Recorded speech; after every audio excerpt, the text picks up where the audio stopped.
Mayo Experience. That Mayo Experience. That Mayo Experience. That Mayo Experience.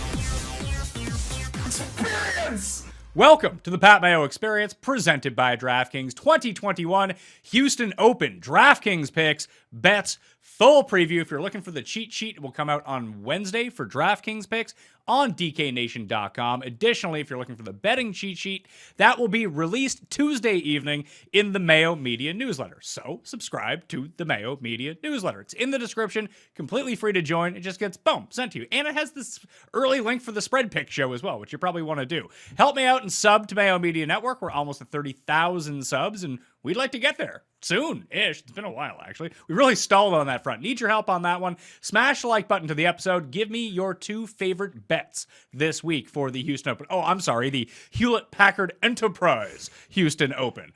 Sorry, Jean-Luc Picard. We're just going to call it the Houston Open this week, okay? Andy Lack is on the line, joining me right now. Since the last time that you've been on, you've like upgraded in the world. You've gone on, you've leveled up like 8 times. Tell everyone about your brand new job.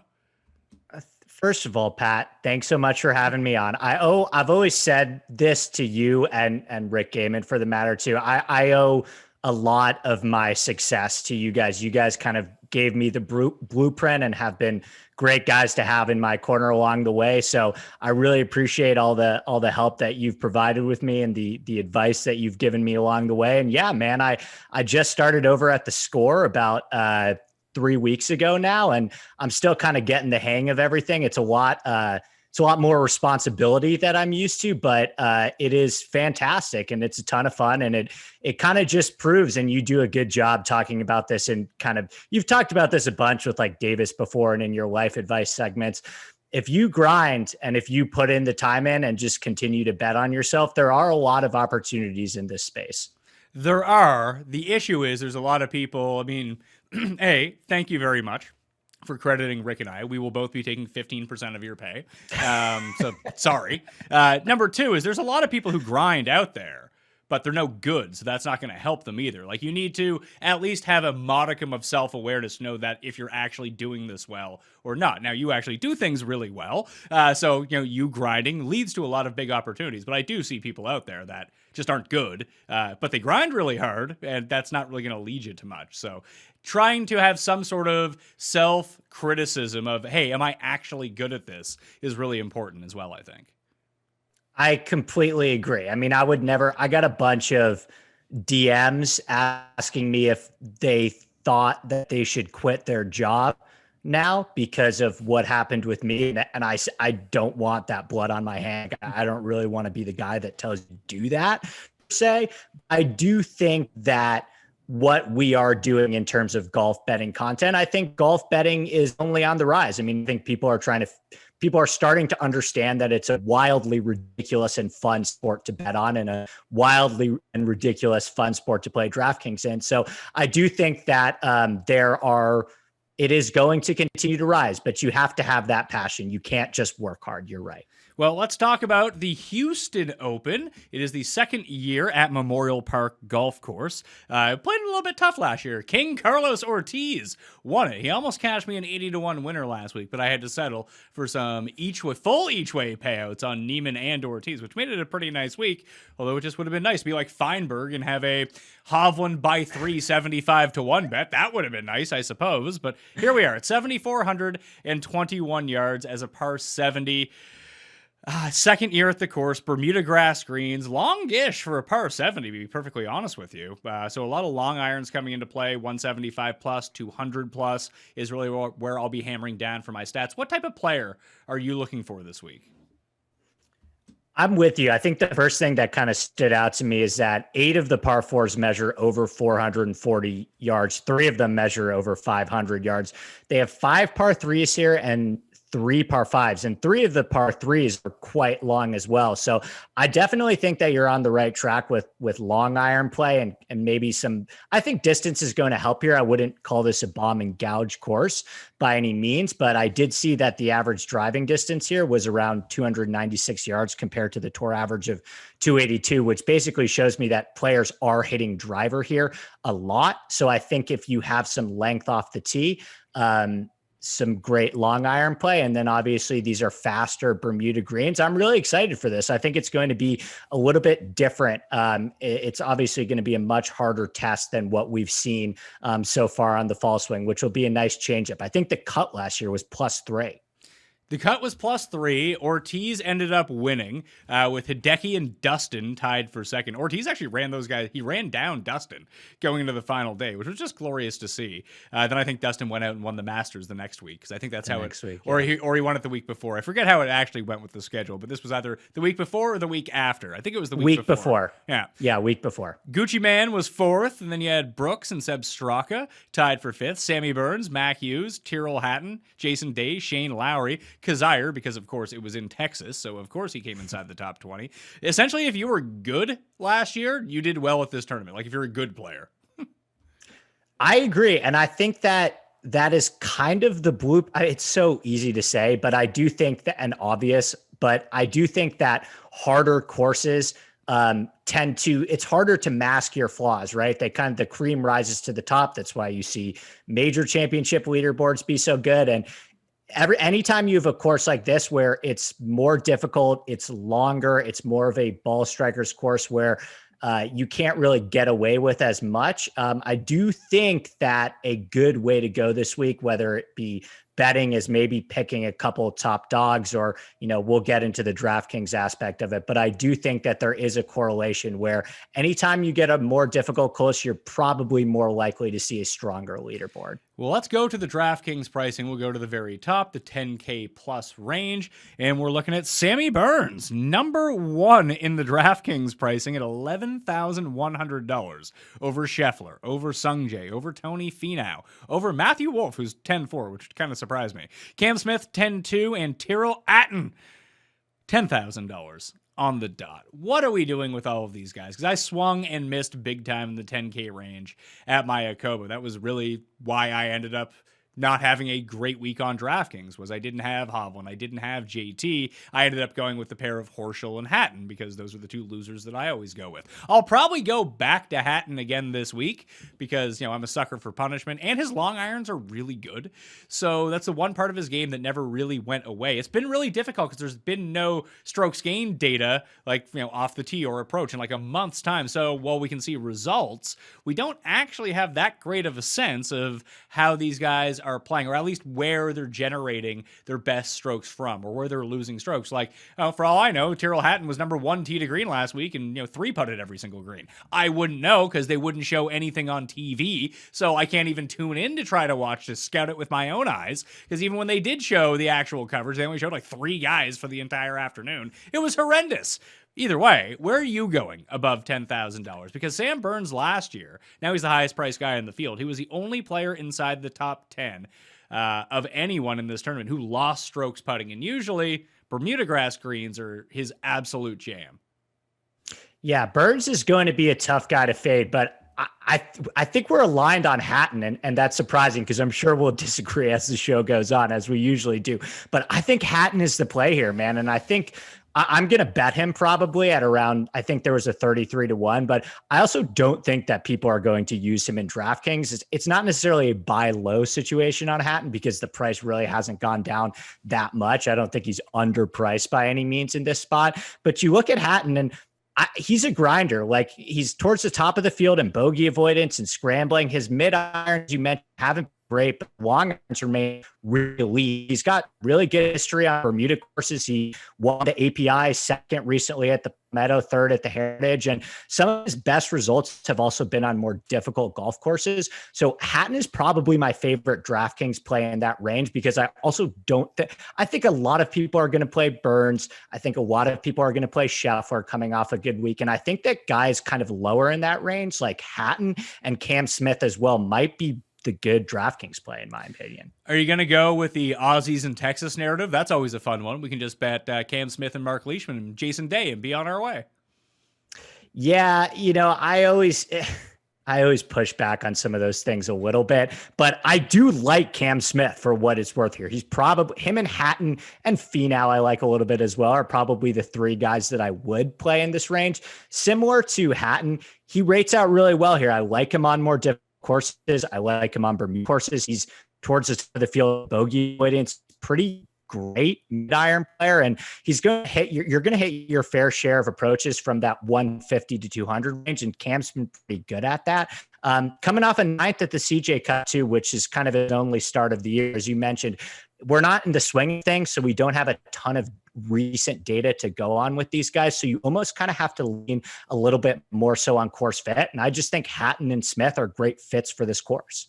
I would agree with you. The one I was really kind of eyeing down was Scheffler, because if he didn't have sort of a disastrous back nine on Sunday, like he was firmly in the mix last week. And I don't know like if there's much correlation between this course and that course. Maybe there is. It's not like when we look at we have 1 year of data from this course, so don't look back at the Houston Open too much. But most of the guys that finished at the top of the leaderboard here last year just don't play Mayakoba. So how are you supposed to know? Ortiz has a first and a second. So maybe it does. Or maybe Ortiz just plays really well this time of year. Maybe being from Mexico, growing up in Texas, he just has a lot of familiarity with these green types and the winds that can come in. I don't know. I think it's way too early to try to draw any sort of correlation based on 1 year of results. For all we know, this course plays way harder this year and the winning score is -3, or it plays way easier and the winning score is like -25. We don't really know until we have sort of, 4, 5, 6, maybe 3, 4 years of data to at least give us a baseline that we can measure against here. But Scheffler, Texas guy, long off the tee, good short game. Why not? Is it just the price? I kind of struggle sometimes with guys coming off of big contending weeks where they kind of just miss. It's kind of sometimes there can be a little bit of a letdown spot, but if you look at how Scheffler rates out on this course, I do like it for him. He's plenty long off the tee. He's a very solid mid to long arm, and he's had good success actually on more difficult courses. Obviously, he is a Texas guy as well, as you mentioned. So he went to UT. So he should be pretty comfortable here, and he's been fine on Bermuda as well. And he contended this year at the Concession, which is kind of the comp that I like the most for this course. So I like Scheffler here. I'm worried that he is going to garner a lot of ownership. And yeah, I don't know if I love him do you still think that Scheffler at this point in his career on this course should be more expensive than Finau? No, I don't. But that's why I was thinking that they might push down his ownership. Obviously, it's too early in the week to try to project any sort of ownership, but I mean, I like Sungjae, Finau, and Wolf all better than Scheffler. That's why I was kind of drawn to him. It's like, I wonder if everyone else is going to feel the same way, because I think for the price point, for $200 more, people will just pay up for Burns. So I'm kind of torn on it. Maybe Sungjae is the guy that gets kind of left in the lurch at 10-7, although he has been playing fantastic. And we kind of know, like Bermuda grass, play Sungjae in.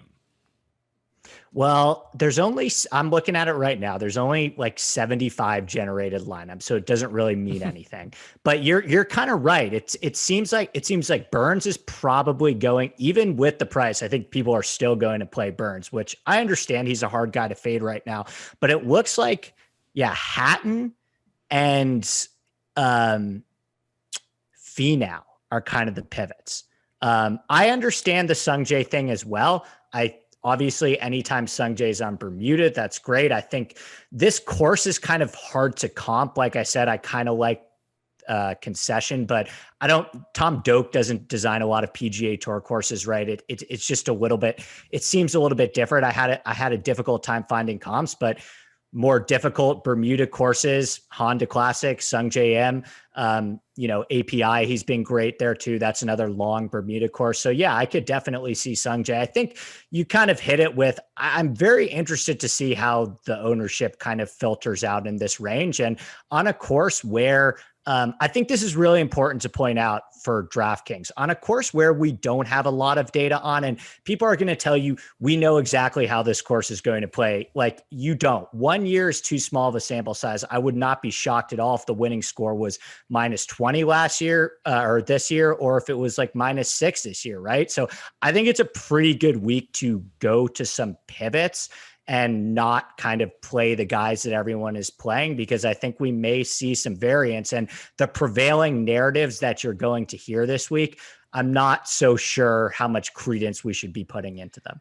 Since we don't have the very short-term stats from the past few tournaments, I went with a more long-term approach, past 75 rounds. When I look at it, Sungjae leaps off the page along with Hatton in terms of proximity from beyond 200 yards in scrambling, bogey avoidance, like you mentioned. So I think that those are going to be my top two plays. I am enamored. I mean, you know how much I like Matthew Wolff. This is a very expensive price, but it does seem like he's just back to being good Matthew Wolff. And if that's the case, Brooks is playing. He's the best player in this field. Whether he wants to try to be the best player in this field is tough. Finau, Sungjae, but why is Scheffler better than Matthew Wolff? Matthew Wolff has accomplished way more already. He's younger, and he's played on the tour for almost exactly the same amount of time. Yeah, I don't know. I put them kind of in the same bucket. I think Wolff got the closest to winning a major championship, and he's obviously won on tour as well. I think Scheffler has kind of a larger body of work where he's had a ton of top 15s in majors. He's had a ton of top 15 in FedEx Cup playoff events and stuff like that. And I still think that people, myself included a little bit, are having a difficult time trusting Wolff. He's gotten off to a really good start this year. But obviously he is more of a high variance player where it seems like he misses a lot more cuts than Scottie Scheffler. And obviously he had a bit of prolonged absence last year, whereas during that time, Scheffler was consistently playing well. So I do think if you want to look at a larger sample size body of work, that's probably the reason why Scheffler is a little bit more trustable at this point to people. And maybe that's why the price is a little bit higher. But if you look at what Wolff is doing this year, it's been pretty phenomenal. So there's no reason to believe that he's not back. I agree. Yeah, he's had 3 starts during the swing season, 17th, 2nd, and 5th so far. Like you mentioned, he has the win in his career. He has the 2nd place at the U.S. Open. He was top 5 at the PGA Championship that year, and he went through mental health problems. And he had to take himself away from the game. And I would have to think that a lot of his struggles had to do with that before. And then he had an injury last year at the American Express, tried to play through it. Then he left golf for 6 months, wasn't very good coming back. It seems like he's back now. So I think that I'm going to build 20 lineups this week. And the main 3 that I will be building around will be Sungjae, Wolff, and Hatton above $10,000. Then we drop down to the 9K range. Brooks is sitting right there at 9,900. In full disclosure, I bet Brooks at 30-1 earlier this morning. I have no idea if I'm going to take him on DraftKings or not. I'm leaning towards not. Almost like a Wolff situation where it's oh yeah, he'll be top 3 or he's going to miss the cut is sort of how I'm feeling about Brooks right now. But the rest of them, Scott, Neiman, the Gooch, Wise, Ortiz, and then Patrick Reed. You could make a pretty valid case that Brooks and Reed are going to be the 2 lowest owned guys of the $9,000 range, because I look at Neiman, $9,500 is a pretty good price for a guy that I think this suits really well. But I think I'm the most drawn to Adam Scott at $9,600. His irons are back. If he can just drive it a little bit and putt a little bit, he's going to be fire here. Yes, Adam Scott is my favorite as well. Wait, real quick, before I get into Scott, I think Brooks is going to be really popular this week. No, you don't think so? Pat, did you know that he helped design this course? Yes, and I've only seen people mock that from this time. And even someone from the PGA Tour tweeted at me, who works for the PGA Tour. Really? Yeah, because I was I'm betting Brooks that 30-1. It's have you seen him play lately? It's no. I haven't paid attention to this stuff at all. It's it's a number. It's the same shit that people said to me in Phoenix, and I know a lot of us hit Brooks in Phoenix. What is this number against this field? Let's just bet Brooks and hope he wins, and he won. I don't really care that he's missing cuts or looks like he's barely trying. I didn't bet Brooks last week because I looked at the rest of the field. It's there's legit guys here. This field is not full of legit guys. Brooks is objectively the best player in this field by a pretty substantial margin when everyone shows up to play. Last week, you could say Hovland is better, or JT is most certainly better than Brooks Koepka, especially on a consistency basis. There was enough real guys, yet it's the same number in a significantly weaker field. Yeah. Okay. So I'm totally with you on the betting Brooks side. I think he will actually garner more DraftKings ownership than we would expect or what the early numbers are showing, because and who knows, maybe it's my little Twitter echo chamber, but it seems like a ton of people share the same sentiment as you in terms of betting Brooks. And but there's a big difference between betting Brooks and playing him on DraftKings. I feel like those are 2 separate conversations. And when you look at who else is in this 9K region, Neiman, gonna be chalk. Gooch, gonna be chalk. Wise, gonna be chalk. Ortiz, likely to be chalk. Like, that's just gonna take away from Brooks. I feel like people just play who they bet, right? No. No? I don't think that. I mean, maybe they do. I don't. Yeah, me neither. Not always. It kind of depends. But yeah, I see what you're saying. Brooks is kind of like I said, I like the outright bet far more than I like the DraftKings play. You could be right. Maybe. And the early numbers with Fantasy National are showing that he is on the lower side in this range. So maybe you're right. I was kind of thinking that you combine he played a hand in this course and the fact that he's going to be a popular bet with a lot of people this week, that he would be more popular on DraftKings as well, despite the volatility that's involved with Brooks. But you're right, man. Maybe I'll be more apt to play him a little bit in DraftKings if the ownership is low. The thing that I'll say about Brooks is I watched him on the coverage on Friday. I watched all of it from start to finish. I get paid to watch golf now, so it's fantastic. But he objectively does not have a ton of control over his golf ball right now. Now, that's not to say that he can't flip a switch pretty quickly. Obviously, we saw what happened at the Phoenix Open, and then same at the PGA Championship. He had terrible form coming into the PGA Championship and almost won that whole thing. I think what's interesting is he talked to, I think it was some guy at Golf Digest. It might have been Rappaport, where he was like, yeah, I'm grinding my ass off right now. Like, I'm working really, really hard right now, and I'm trying to find it. I'm trying to figure it out, right? So I do think that Brooks is very motivated right now to play golf. And he's talked about before, sometimes on these easier courses like the Mayakoba, like we saw him at the Shriners or the CJ Cup. I think he said this last year at the Travelers, it might have been, where he was just like, yeah, they put these pins in the middle of the greens. It doesn't really require much thought, in my opinion. I think this course will have his attention. I think he will rise to the occasion here. And I think these types of more difficult tests kind of tend to inspire him and bring out the most in him. Whereas sometimes when it's a birdie fest, it seems like he can kind of lose interest if he's not shooting like 64. So I think Brooks is, I think you almost have to bet him this week. DraftKings is a little bit of a different story, but yeah, I'm with you on that as well. I don't want to make it seem like he's going to be completely unowned on DraftKings. He'll probably be like, between 8 and 12%, something like that. But he's not going to be 22%, where I think that he'll probably end up with probably the most amount of bets on him of any player, or at least inside like the top 3 most bet players this week, just based on the number that you're getting that name at. Maybe we're just being sluts for the name, and we see the name, be like, oh yeah, he's way better than 30-1 or 33-1, as you can find in some spots as well. So it's all out there. I haven't made a decision on DraftKings. I will be playing Adam Scott at 9,600, like I mentioned. Of the rest of the guys in the 9K range, which one do you think that you would go with? Because I can make a pretty good case for all of them.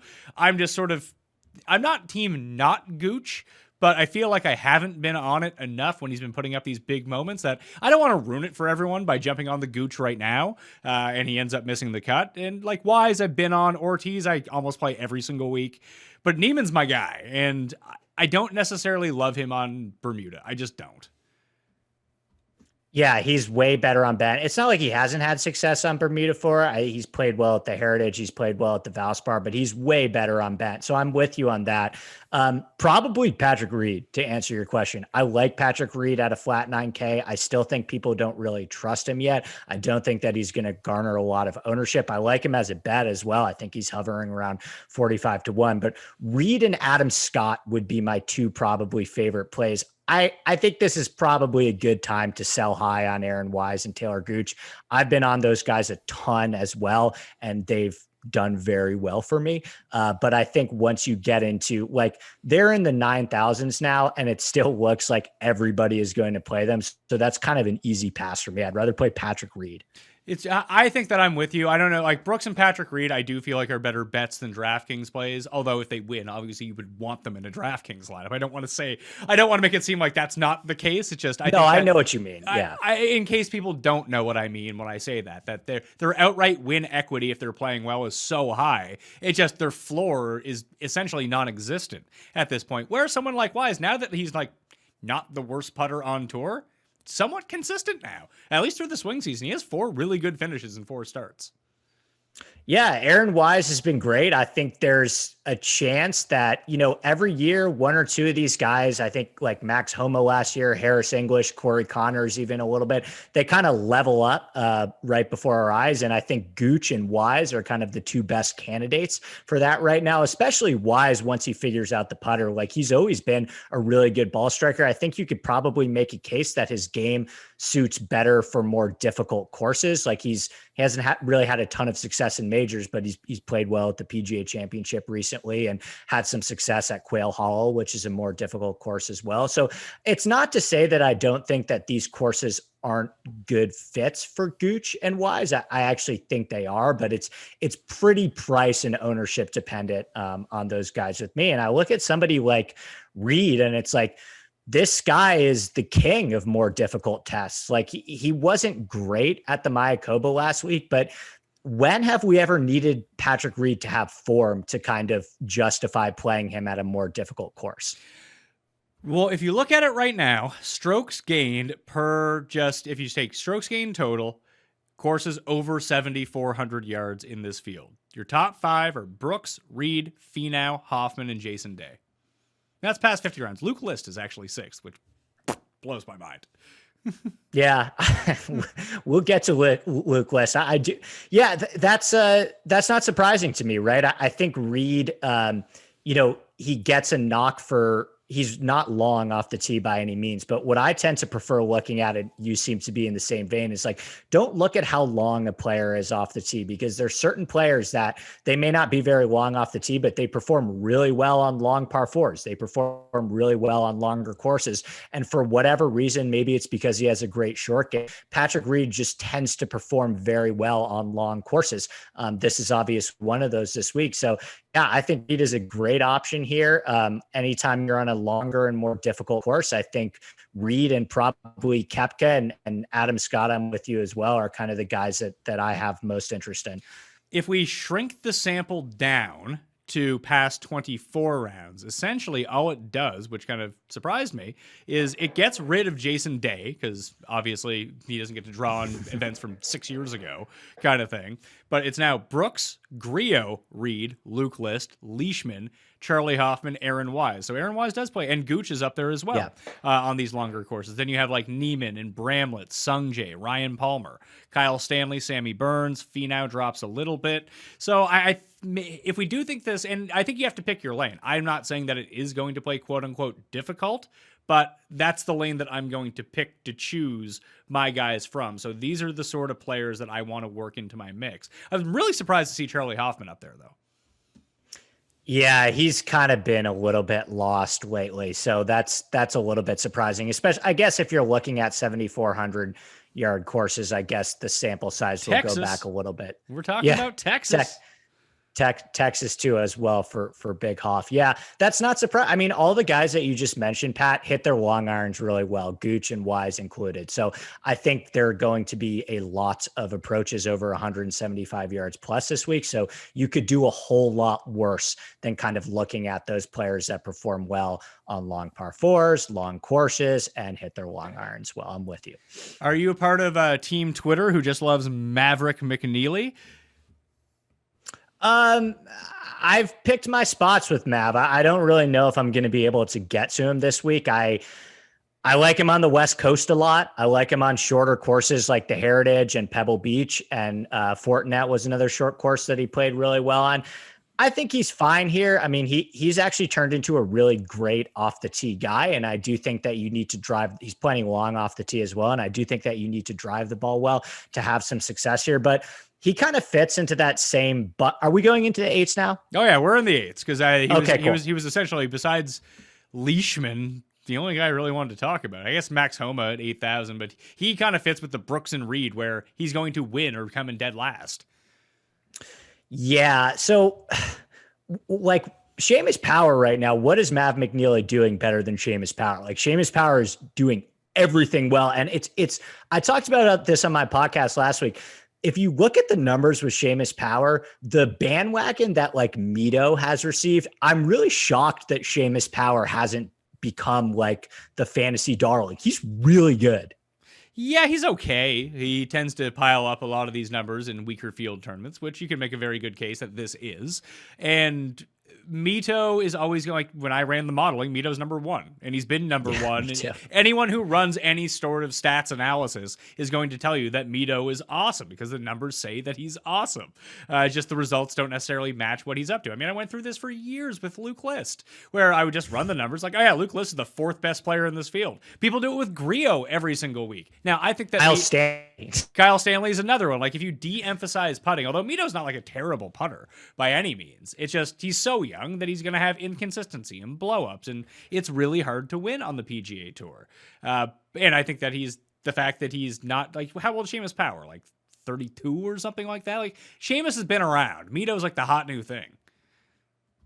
Yeah, that's a good point. I think that, hang on, I got caught up looking at the age. What do you think about Lowry at 82? Yeah, I'm in. Yeah, Lowry was going to be the other guy. Once you started saying longer, more difficult courses, that's like the Shane Lowry jam.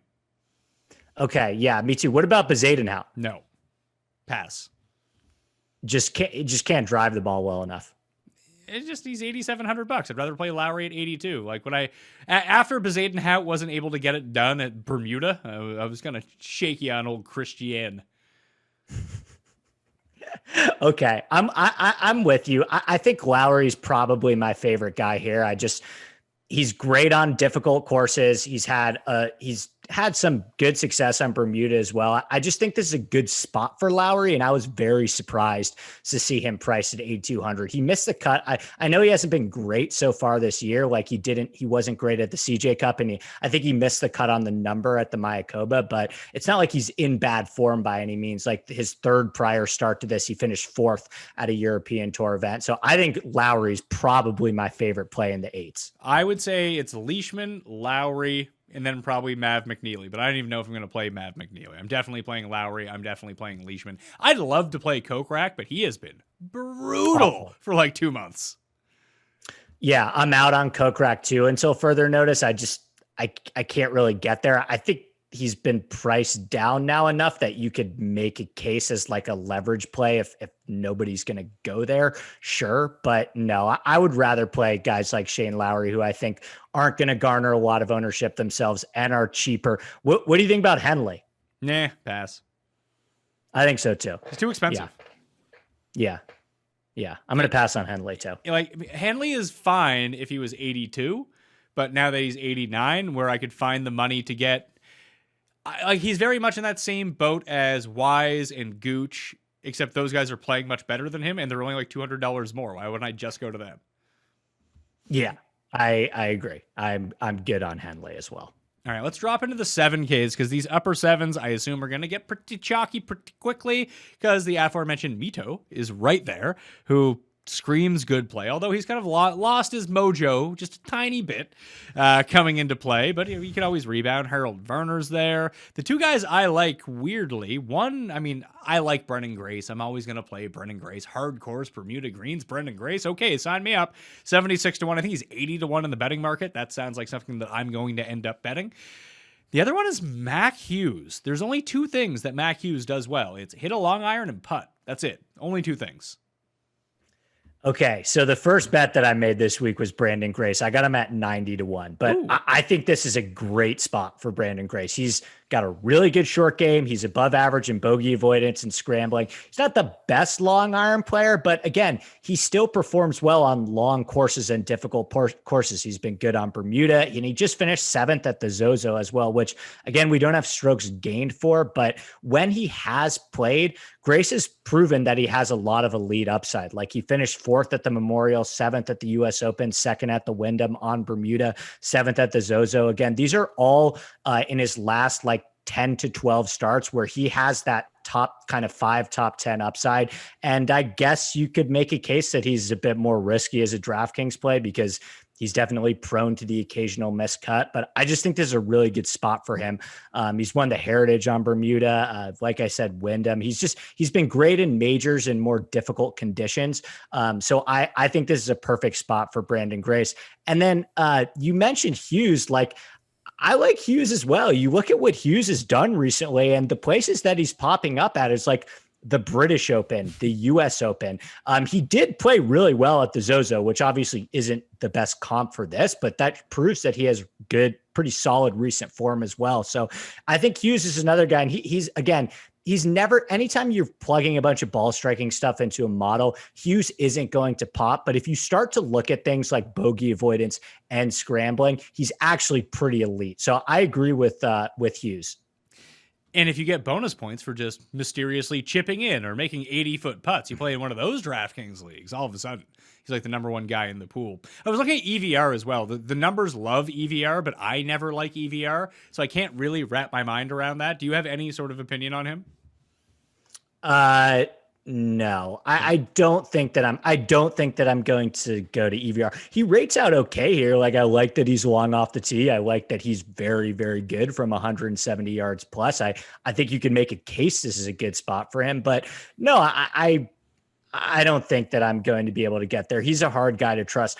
I will play Mito. Like, I think that the shine is a little bit off him right now. And I think you could also make the argument that this is probably the best spot for him that we've seen in the fall swing. If you really think about with Mito, he's probably better suited harder courses than he is for Birdie Fest because his putter has a difficult time catching up sometimes. And I just think that, now he's 7,700 and I don't think he's going to garner a lot of ownership. Basically just had one terrible round at the Mayakoba. Like, he shot a 77, I think, in the second round at the Mayakoba. And a lot of that came on the back nine after he had kind of just mailed it in and missed the cut. So I think this is a pretty good bounce back spot for Mito. My only concern is the early results show that he may be kind of in that Neiman mold where he's just so much better on bet than he is Bermuda. Yeah, but that's such a small sample, though. Like, how many events are we actually looking at here? Like 8?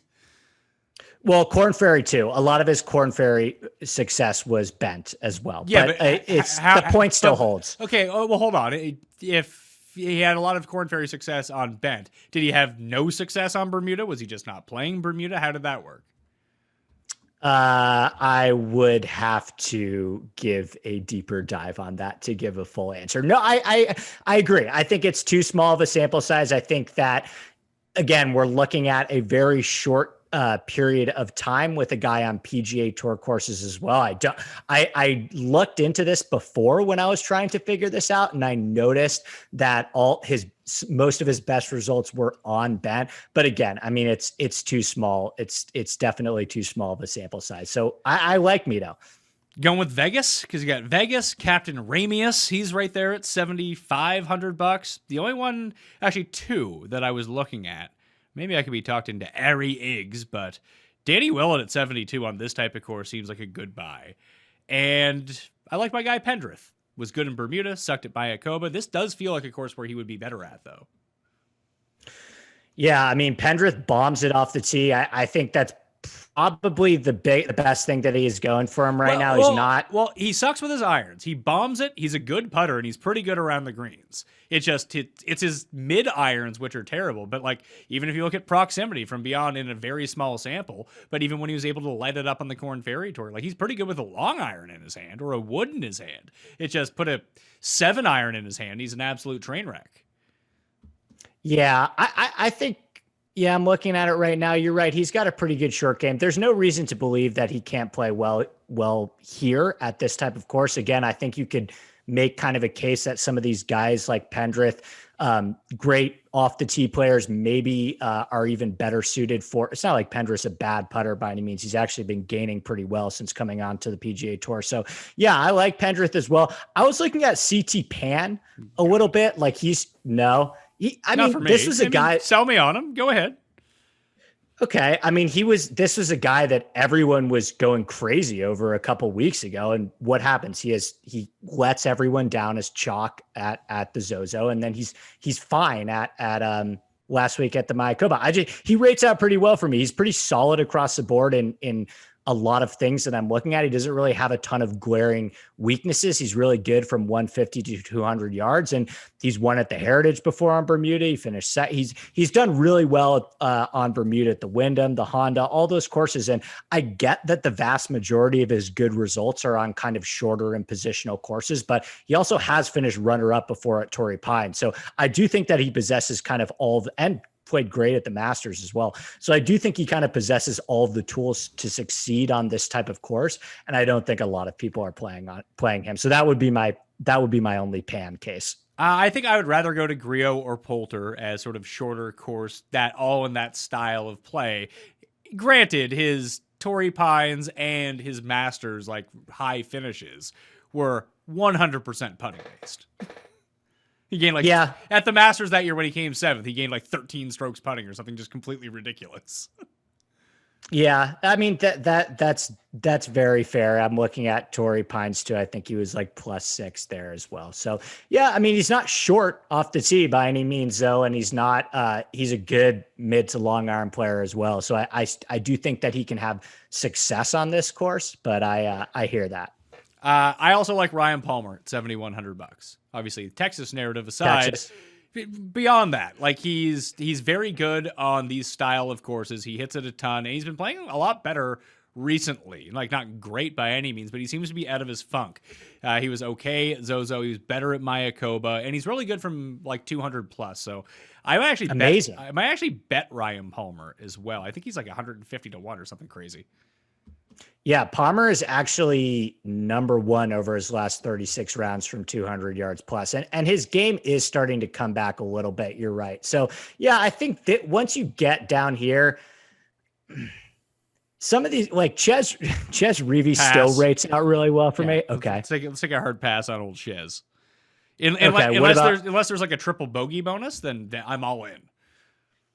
What about Cameron Davis at 7,400? Are we just going all Aussie? If we're going all Aussie narrative, then yes, I will buy it. But what else can we point to for Cam Davis? He's long off the tee and a good long iron player. His recent form just kind of sucks right now. Like, wouldn't Vegas be the better version of him right now? Yeah, Vegas has better form. He did miss the cut last week. I think it was just on the number, but yeah, Vegas would be a better version of that. I actually like Chad Ramey.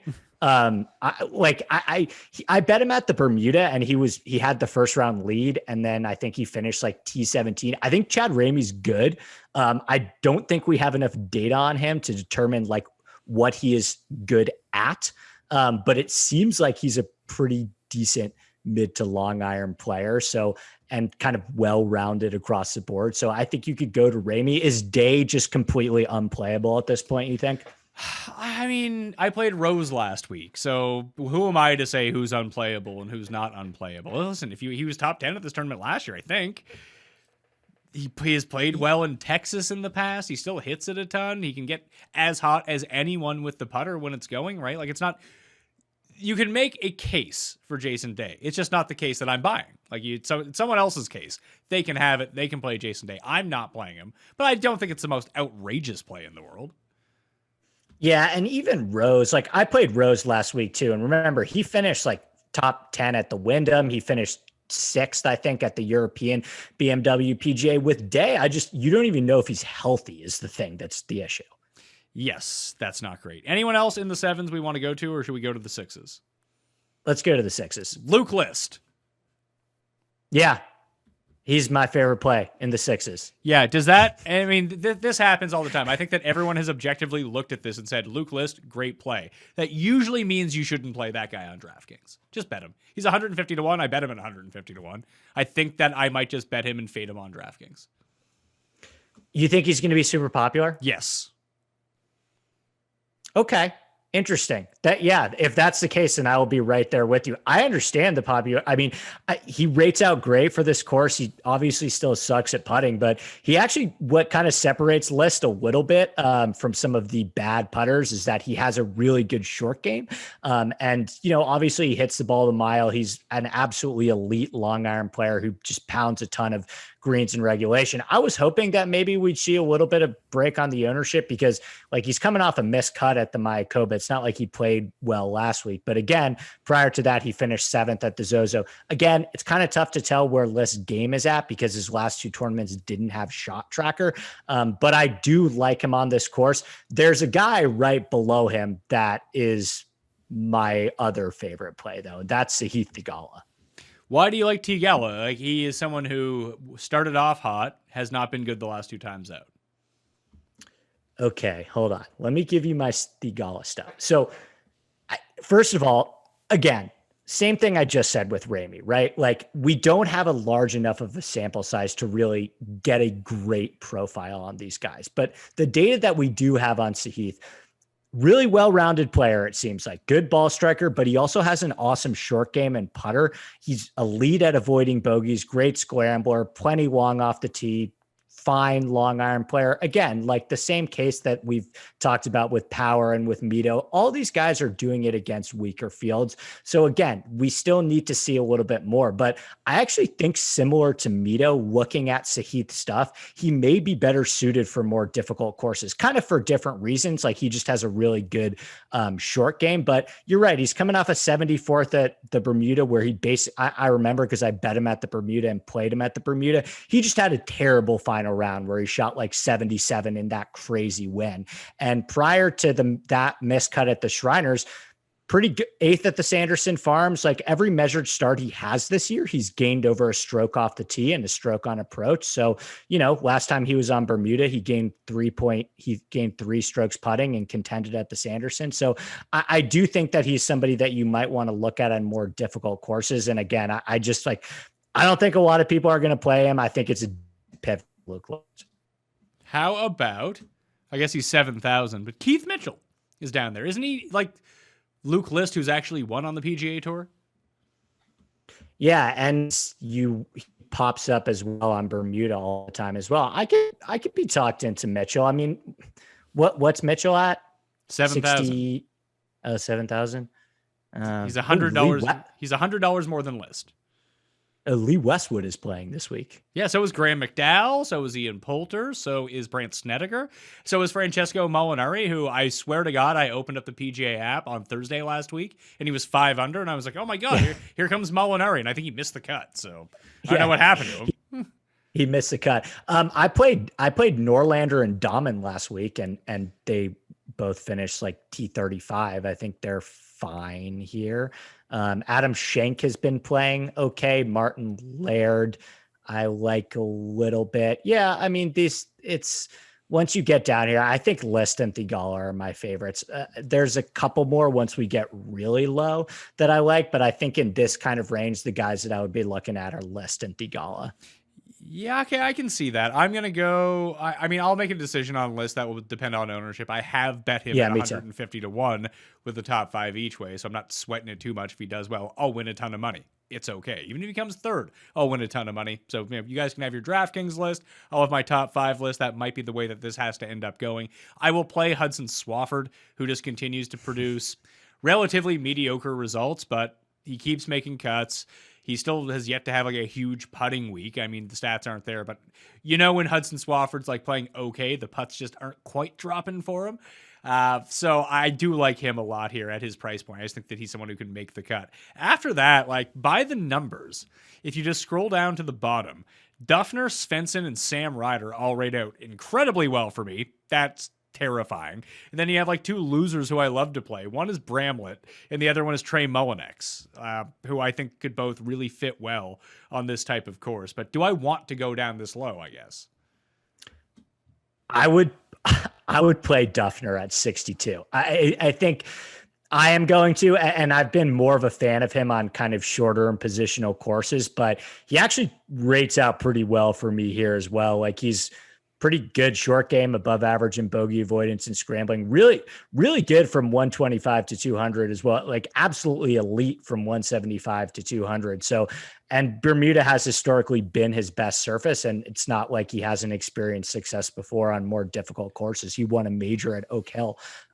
So I like Duffner at 62. I think once you kind of get past the point of like, oh, you want to play him on all of these shorter courses, he still rates out pretty well here. I think at 6,200, you could make a decent case for him. That's probably like that's probably the only guy, or I guess he's 6,300. Sorry. That's probably the only guy down here that I have a lot of faith in. I mean, and faith is a relative term. Like Hank Lebioda still rating out well for you? Because he's still rating out well for me, but he's missed like 6 cuts in a row. No. Well, he rates out 39th in this field for me, but I do have putting weighted, and he's still 3rd in that metric. And that's how he was really doing it when he was on his run. He made every putt.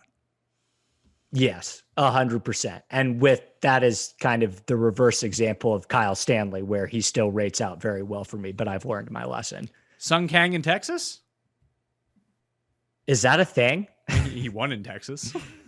Oh, that's a good, okay. Yeah. I mean, I think I'd probably down here. I think my favorites are Fratelli's 6,600. Fratelli sucks. And that's not like me just went to Texas. It's not just me projecting onto Dylan Fratelli. That's just looking at his results, being like, oh yeah, he's not good. Yeah. Although the one case that I would make is that he randomly pops up at really hard courses like the British Open and the Masters.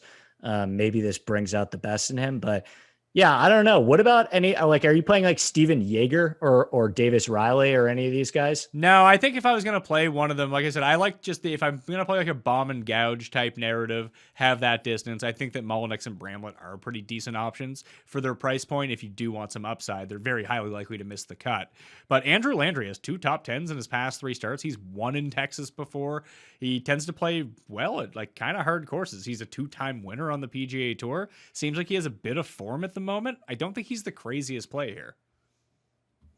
Probably not. The 4th at the Sanderson was I shouldn't say it was all putting, because he actually hit the ball really well too. He's one of those guys where it doesn't really feel like an Andrew Landry course, but I mean, how many of these guys down here have kind of the upside that Landry has shown recently? There's none, basically. And he won the Valero in Texas at a longer course when he beat my guy, Trey Mullenix. It was not the strongest field. Yeah, that's a good point. I mean, all these guys down here, like, it's tough. I mean, what are you seeing in Svensson? Nothing. I played Svensson at the Fortnite. Listen, the numbers make him look like he's fucking Tiger Woods, but I'm just not buying it, put it that way. Yeah, I don't think I'm buying it either. Nick Watney popped up a little bit recently. Yeah, no? This isn't 2008. Yeah. Geez, wow. Some of these guys down here. You do a Brooks double and plug Chase in at 6K. I forgot Chase was playing. Hasn't Chase been like pretty good, like making cuts? Let me look. I don't think he gets a lot of opportunities to play. Let's see. He had 3 starts last year: 30th at Honda, 63rd at Valspar, miscut. Yeah. So Honda, that's Bermuda, more difficult Bermuda course. Valspar, also Bermuda. Yeah. I mean, I'm probably not going to play him, but who knows? 66,000. Kramer Hickok. Yeah, now you're doing a Feinberg, just naming names. You gonna play any of these guys or what? Or you just want to say their names? No, I'm not going anyone below Duffner, probably. Okay, and like if you could play Chase Koepka for $6,000, you can legit play. Let's see here, Bramlett at 62 or Trey Mullenix at 62, who are like significantly better players, or just play Landry, who like has legit won 2 PGA Tour events. Like Haggie's there too. I don't know if I can quite get to him, but he's sort of the profile that I would want here. He hits it a ton. The short game is not a complete disaster. Another one who showed up at Honda, can putt really well on Bermuda. 2 of his best performances came at Honda and the American Express, 2 Bermuda courses. So I mean, maybe there's Poa in the greens at Amex, but I think it actually is Bermuda for being a West Coast course. Anyway, I think think those are the lower end options that you might want to go with. Betting wise, before we get out of here, because I've taken up an awful lot of your time, and I know that you have your own show to go record, tell everyone where they can listen to your show before we get into the bets. Yeah, absolutely. Inside Golf Podcast. 8 new episodes come out every Tuesday. I'll probably pick up the Solo Sunday show as well once I kind of get my feet under me at this new job, but that'll probably come back in January. But for now, yeah, go sub Inside Golf Podcast, Apple Podcast, Spotify, wherever you find all your podcasts. It's there, and yeah, it's a great show. If you like this one, you'll like Inside Golf Pod as well. Thanks, Pat. Yeah, no problem. I am betting Brooks Koepka 30-1, and then I have 4 guys 75 and above that I have money on already. Brennan Grace with the top 5 each way at 75-1. Ryan Palmer 100-1 with the top 5 each way. Danny Willett 125-1 with the top 5 each way. Luke List 150-1 with the top 5 each way. When I release the cheat sheet in the newsletter, I might go back up to not necessarily the top of the board, but I'm really eyeing down Hatton at 33 and Scott at 33. I think those would be the 2 places where I potentially go. Though the Patrick Reed at 40 is just staring at me. That I might be even able to find a better number on that. And potentially I can go there as well. What am I seeing as the best Reed number? He's 33 here. That's not so great. Like Lowry would be in that mix. It's just whoever has the best odds of those guys would probably end up being my other top end player. I might just say, screw it. I'll take these bombs and take Brooks, and that will be the end of my day. Yeah, so I'm betting Hatton at 31. I'm betting Scott at 36. Lowry at 46 and Grace at 90. And that final slot is either going to be Brooks or Reed. Okay. I think you can make a decent case for either of them. Yeah, I'm just trying to play the old each way game this week. It worked for me last week. I've now, instead of having 5 winners in 7 events, I have 5 second place finishes in 7 events. I was telling this to Paul yesterday because we cashed pretty well with Neiman and Ortiz and the top 6 finishes that they had. But like, just flip 3 of those winners. You don't need all 5 of them. Flip 2 of them. Flip 3 of them to me, and I have a ton of money for this swing season. Instead, it's just like, man, I'm just relying on each ways to keep me afloat. It sucks. Well, that's not a bad strategy to go with, is the each way thing. And look, it just proves there's so much volatility in terms of outright golf betting. I think it proves that you're seeing the board well and your process is sound. I think the winners will come. I've had a ton of seconds and thirds recently as well. I had JT last week that he just lost it completely on Sunday. And I mean, there's countless examples everyone knows, but yeah, I think it'll come, man. This week, I think Brandon Grace, right? Is Brandon Grace the only guy that both of us said we were on at this point?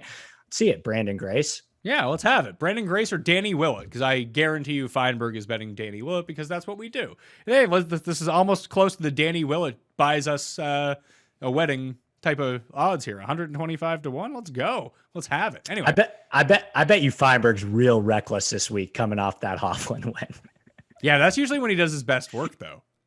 I know. Well, I mean, it was he got killed with football the weekend that we were hanging. I think with I did the same thing with the Cowboys or the Vikings, where you get like 6 points of closing line value on the Vikings and you still lose. That's never fun. No, not very fun. Happened to me again. I had the Niners at plus 1.5. It closed at minus 5.5 and I lost the bet. Yeah, that's never a good one. I got bailed out on Sunday because basically all my money was on the Chargers money line, and they won. So I was happy about that. They should have won by like 50, but they didn't, and because they're the Chargers. So I was sweating that one out hard as the later set of games came to their conclusion. Yeah, me too. I was glad. That was one of those where, like, I think you talked about this a little bit on your Friday show too, is the line was so low. And I thought that the Chargers should be favored by like 4 or 5, that I ended up taking it, but I was like, why is this line so low? And then the game starts and you're like, oh, is it really going to be one of these games? But luckily they pulled it through. Maybe the Chargers have a kicker now, which would be fantastic news for our friend Jeff. Well, he still missed an extra point in that game, but here we are. Andy Lack, The Score. Go check him out. You can find him on Twitter as well, along with this podcast. Thank you so much, Andy, for being on. Thanks so much, Pat. Anytime, my friend. One more golf tournament to go in the 2021 season, which will be the first time ever I have done a show for every event of the season. So hopefully I don't want to get too ahead of myself, but I think I can figure it out for the RSM, formerly known as the Viking Classic, if people do remember that. That's how long I've been doing these shows for, when the Viking Classic was a thing. So we'll round out the season next week. FantasyNational.com/Mayo to get 20% off for all the stats, the lineup generator, the ownership percentages, the tournament simulator. It's all up that. Cheat sheet for DraftKings will be up on DK Nation. Cheat sheet for betting will be in the newsletter, so go sub to that now. Sub to the channel, smash the like, and I think I've ran out of things to plug, so I should probably let you be on your way. I'm Pat Mayo. Thank you for watching. I'll see you next time. Fat Mayo Experience!